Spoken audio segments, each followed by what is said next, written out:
This is the spiritual home of Cunard in Liverpool. It's where it started in 1840. And the Queen Anne's come in this morning, and we've got Andreas Bocelli, big firework display, all that to do the naming ceremony. But I was just going to tell you, there was once a chairman of Cunard called Sir Basil Smallpiece, who was an avid Rolls-Royce owner. And whilst touring in Ireland one year with his wife in the early 60s in a beautiful silver cloud, he said, "We need some petrol, my darling." And they pulled into this, through a little brook in this little Irish hamlet. And they honked on the horn, and eventually after 10 minutes out came this blacksmith in a leather apron. He wiped his hands on the apron and he said, "What can I do for you?" And Sir Basil said, "Could you fill up the tank for me, my good man?" And it was one of the old glass bottles on top of the pump, you know, and he had the handle, and he lifted up the petrol and he's filling it up. And he says, "There you go." He said, "Now, would you mind doing the other side for me as well?" So he filled up the other side, he's dripping in perspiration. And he said to Sir Basil, "It is a beautiful car you have here." And Sir Basil said, "Well, actually," he said, "it's a Rolls-Royce Silver Cloud." He said, "It's the 10th Rolls-Royce that I've owned." And he says, "You must have a grand job," he said, "being able to afford a car like this." And Sir Basil said, "As a matter of fact, I work for Cunard." And the blacksmith said, "Well, I work fucking hard as well," he said, "but I could never afford a car like this." Well, Pete, let's actually get down to some business, shall we? Yeah, why not? And why we're here. Look, last time we spoke, must be 6 months ago, and we were in the warmth of the Harper Adams tractor shed. Yeah. Where have you dragged us this time? You're in God's country here. You're in the Wirral, you're in Williston, and this is going to be our new home and our new headquarters shortly. It's the home of Greenwood Plants, who are main growers down in West Sussex, but they've got a base in Cheshire. And as you can see, they're growing quite a bit of crop here. It's a 14-acre site, Rob.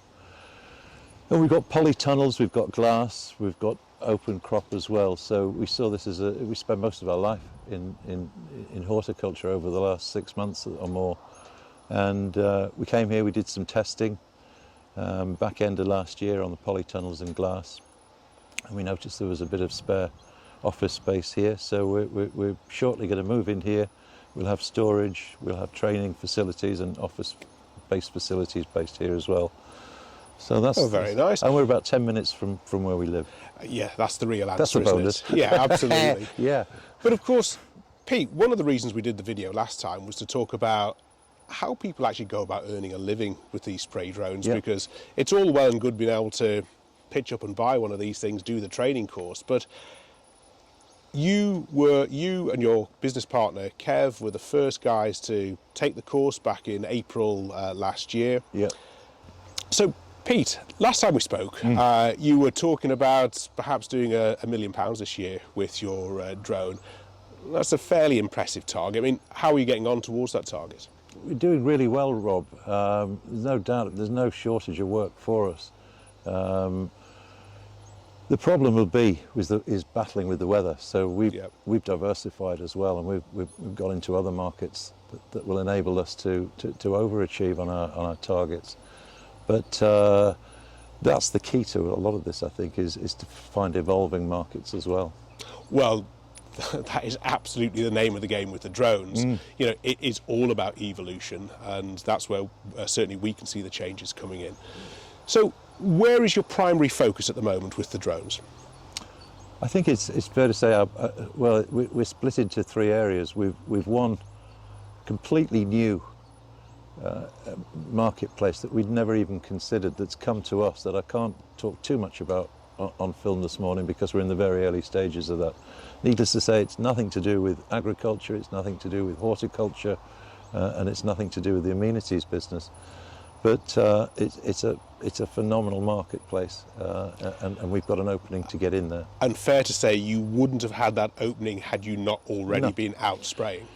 Do you know what? We got a phone call. Kev and I were travelling back up from Kent. We got a phone call from these people. This is a global business, and they'd seen some of the videos of yours of spraying glass and some of ours. They watched the video that we made last time, the commercial reality, and that's where it started. And without that video, without that presence, without that social media presence as well, it would never have happened. You've got to be in it to win it. You've got to be in it to win it, of course. Yeah. And they threw the gauntlet down. In fact, they said to us, "Please tell us that you'll at least consider looking into this seriously." And we sort of gratefully accepted and said, "Yeah." And you know what? I think we can deliver what the client's looking for. There's a fair bit of work to do in terms of development and modification. But I'd like to think by the end of this year, we've given proof of concept and we've opened up a whole new market for ourselves. Well, I look forward to finding out more about that. But how about the traditional markets, your shading and your glass cleaning? How's that going? Well, since the last time we spoke now, there's a few other people who've been through the Harper Adams course who've put their orders in for drones, who've just taken delivery. I know 2 or 3, and they're getting on very, very well. There's no shortage of work out there. There's over, 3,500 hectares of glass that needs cleaning, and that's before we look at polytunnels. So there's plenty of opportunity within the market that we've entered into to begin with. And then, of course, with yourself, you've now got the arrival of being able to deliver slug pellets. And so that's going to open up different markets for us. We're paying particular attention to fruit farming now, the vineyards, orchards, and we've got 6 shows on the go this year. I've got a guest speaker spot at Fruit Focus on the 10th of July, which I'm really looking forward to.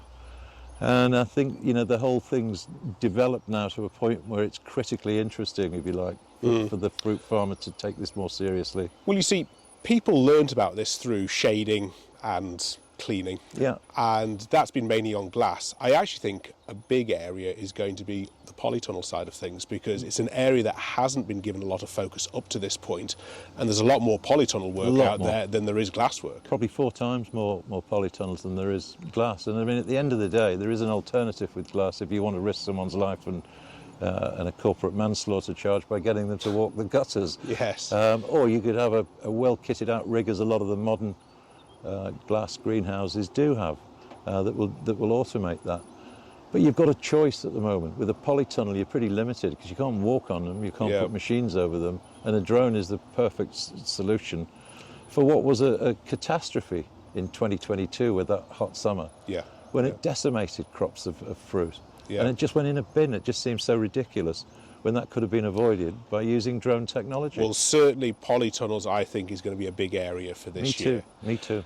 And almost as an extension of the cleaning side of the business, have you done anything in solar panel cleaning? Yeah, we did actually. We went down to Devon recently for a large industrial landscaping company to look at cleaning solar panels and to look at the weed killing on those solar energy farms, which was really interesting, the fact that we could actually do both. And I see a huge potential. We've got the biggest solar energy farm, about 10 minutes as the crow flies here at Shottock. It's a 220 acre site, but there's other multiple 200 acre sites going up all the time now. There's more solar going up around the country than there is glass houses, that's for sure. This is a drone technology to clean solar farms and do the weeding in there. It's a massive improvement on the way they're doing it now. I think what people are waiting for, though, is a product that is specifically created for solar work. And I know we can't let the cat out of the bag, but products are coming, aren't they? Yeah, products are coming, and I think that they've been doing, the one manufacturer that we do a lot of business with has been doing quite extensive testing in the United States. I would expect really sort of September, October this year that we'll have a product ready to go in the UK specifically for cleaning solar panels. Well, I think we're going to see another step change when that happens. Yeah, very much so. Because if ever there was an industry that can put a financial figure on how much the dirt and grime is costing us, it's the solar guys. It's the solar energy farms. So Pete, most of your focus has been on horticulture, whether it be shading, cleaning. Yeah. But have you dipped your toe into any other commercial areas? Yeah, we're particularly keen to get more involved with forestry, Rob, as yourself. And we've worked on a super project up in Rocheven, up in the Highlands.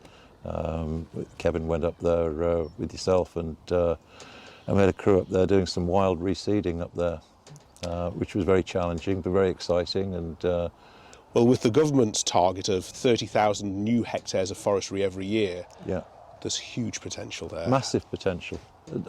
Untapped and unknown really at this moment in time as to how huge that is. And we've been doing work on treatment of a variety of pests using the drones, and that hopefully will come to market in the relatively near future, and that's going to open up a big sector, I believe. Yeah, yeah. Well, we're looking closely with the forestry research at how we get higher germination levels as well, Rob, in forestry, which is key important. Forestry boys grow their own seeds, and there's never enough of them To go around. and achieve the objective. So the higher the germination rate that we can achieve. So you're looking at what? Is it a technology solution or a coating solution? No, we're looking at a technology solution, and we're in the design stage at the moment for that.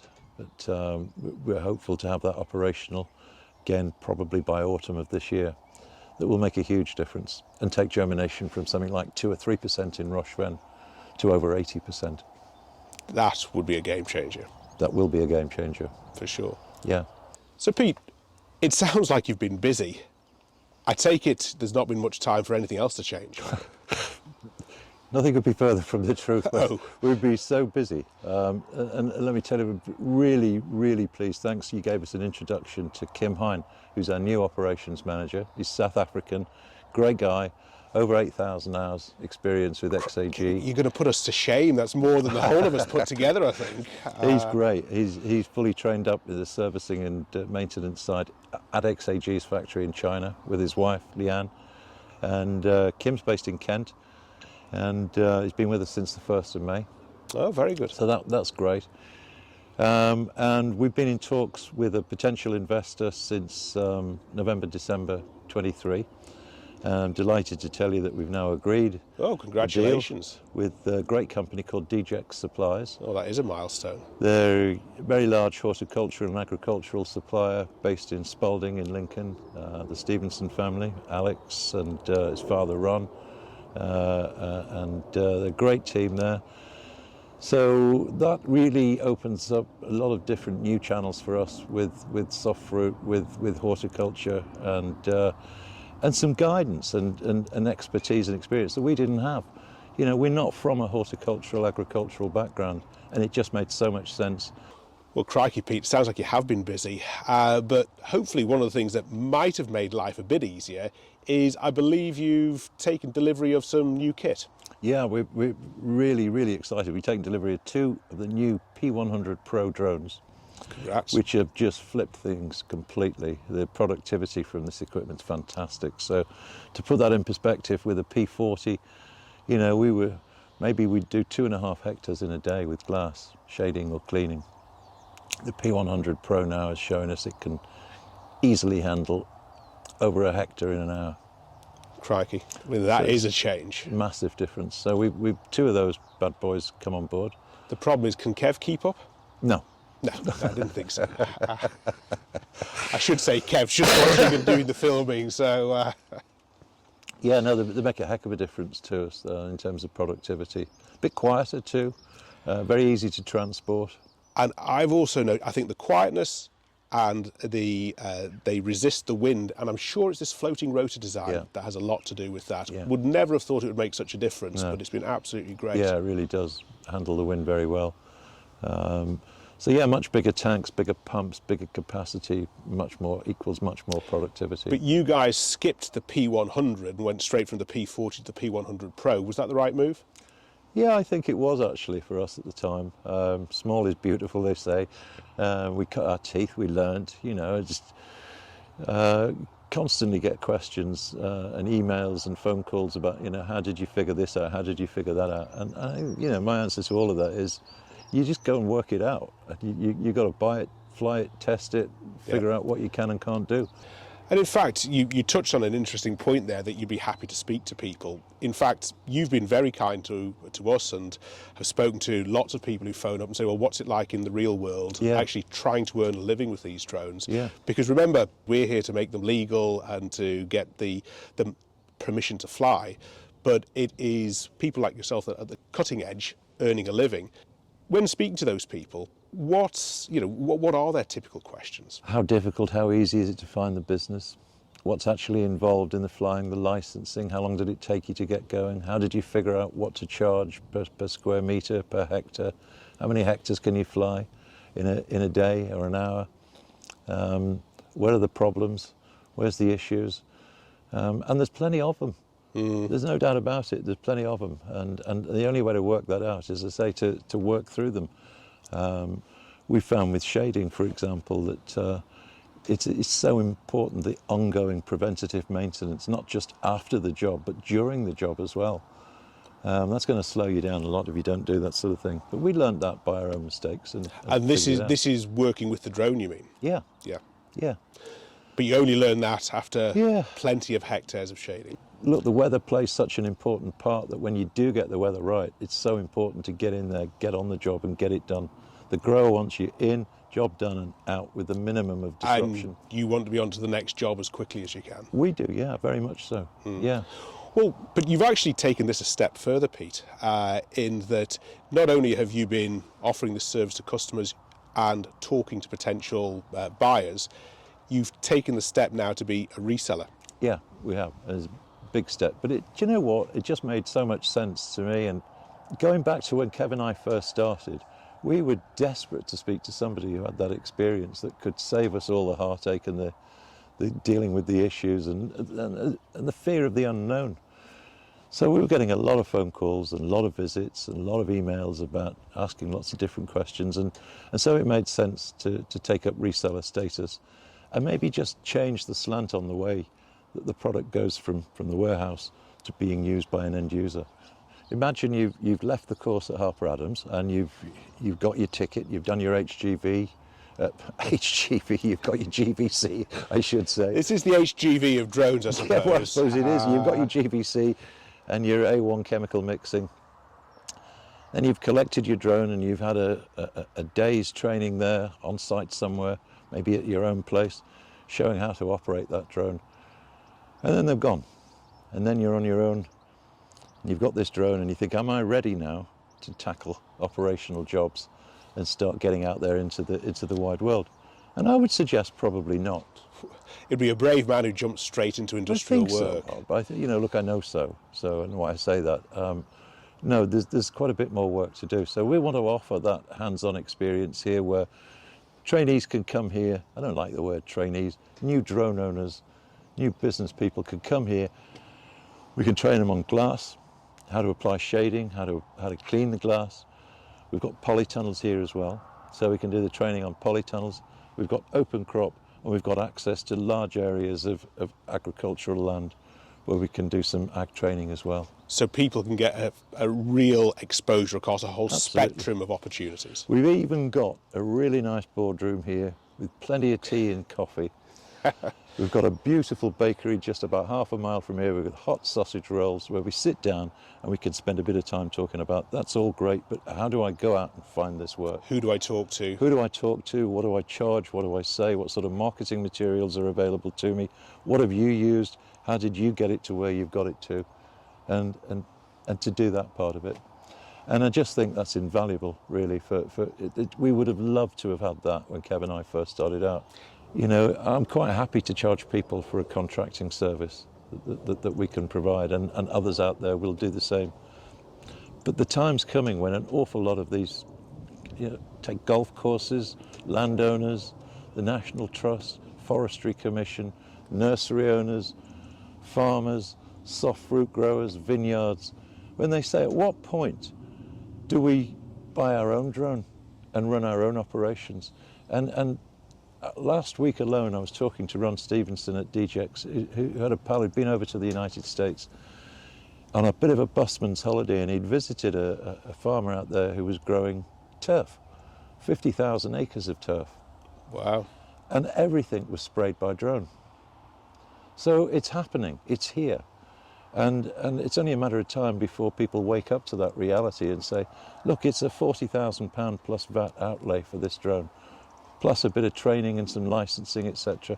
But when you compare it to the day you and I had spent at the solar energy farm down south, and the guy brought out a remote control lawnmower, it was £36,000 plus VAT. It wasn't going to change anybody's life, Rob. But a drone incremental like change, but not transformative. This drone technology is life-changing. You know, and I'm a golfer, as you know, and I think about it with a golf course, and I think it's a complete no-brainer. You know, do I purchase or do I get contractors in? Getting the contractor in is a great way of dipping your toe into the water. Yes. And I think there's a lot of people that will be perfectly happy with that. But certainly if they have a regular daily, weekly, monthly requirement, then certainly ownership is a good option. Do you know, I think one of the most exciting things for me recently has been when we first started talking, Kev and I went out and went to see various different drone offerings, and we looked a lot at the drones in the sky and replacing the agronomist in certain ways and analysing the crop and looking at the crop health and what do we do about it, etc. But there was no kind of link from that to being able to say, right, there's the data, that's where it needs treatment, bang it into the spray drone, get it done. The beauty of things is that actually that, with the latest version of the XAG's app, that prescription mapping, variable rate and spot spraying is coming right in. So I think that will provide you with another area of real business opportunity gains. Big time, I think. And, you know, our ops manager, Kim Hine, Kim's been working on a fruit farm, one of the largest apple growers in the country, before he joined us. And over the 3 or 4 months since we've been speaking, Kim is spending so much time digging tractors out of the mud. You know, they were targeting spraying 150 hectares in a day and getting 15 done. Yeah. So something has to change. You know, is this a one-off freak of nature, that the weather that we've had? Well, the last July? 6 months has been horrendous. The last 9 months have been horrendous. Yeah. You know, it's just. And we're forecast for another wet summer, so it doesn't look like it's getting any better, and we need to adapt now to the changes that are happening, whether we like it or not. So, it's exciting times, isn't it's it? very, very exciting times. It's fast. It's happening so fast. It surprises me, actually. I just turned 69. How do I keep up with it? You know, but you know what? Honestly, my brain has never worked as clearly and as quickly as it has in the last 12 months. It's been so much fun. And we talked about this in the first video, that, you know, it's got to be fun. You've got to enjoy what you're doing. And most of the guys that ring us and talk about coming into this industry are coming from a business that they don't like. They haven't enjoyed it much for the last 25 years. They can't wait to get out. And they see us having fun and they think, yeah, I'm up for that. And why not? Well, to be honest, I enjoy pretty much all aspects of this, I do. other than these filming sessions. Yeah, these are a pain, I know. But you know, but I said it before, honestly, the people that we work with, the growers that go out and see, they've all got nice dogs. They're all great families, they're lovely people. It's different from corporate. It just is so different. And it's a pleasure to wake up. Kevin and I have been working Saturday and Sunday this weekend, but for lovely people. Yeah. You know, and makes a big and difference, very much doesn't it? appreciated, yeah. Well, Pete, thank you very much for taking the time out of your busy schedule to talk. I know it's maybe a bit windy for shading today, so maybe this is why we... Well, I've got a lot of potting to get on with, Rob, as you know. So. Absolutely. Well, I'll let you get back to it. Cheers, Good Pete. to see you, mate. Bye. Thank you. Bye. Cheers. Bye.